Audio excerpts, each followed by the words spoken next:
Так, здравствуйте, дорогие друзья. Заехал человек, бьет при торможении руль, стучит подвеска. Было выявлено в сайлентблоке задние и передних рычагов.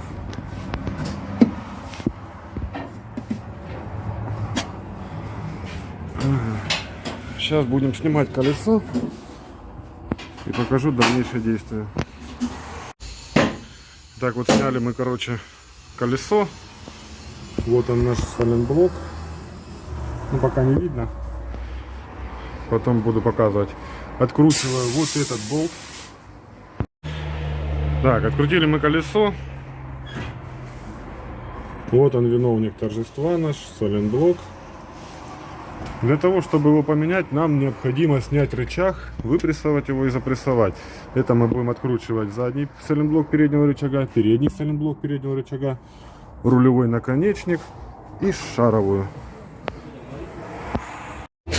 Так, ну вот рычаг у нас в руках.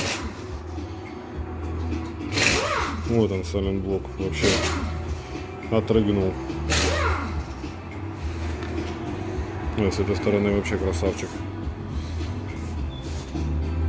Все, сейчас мы его под пресс выпрессовываем и запрессовываем новый. Дорогие друзья, смотрите, ставим обязательно меточку. Вот, сейчас, подождите. Перед тем, как выпрессовываем старый, вот здесь вот я ставлю метку. Если вы ее не поставили, не переживайте. Вот как стоит вот этот сайлентблок передний, он должен вот по вот этой линии идти вот так вот.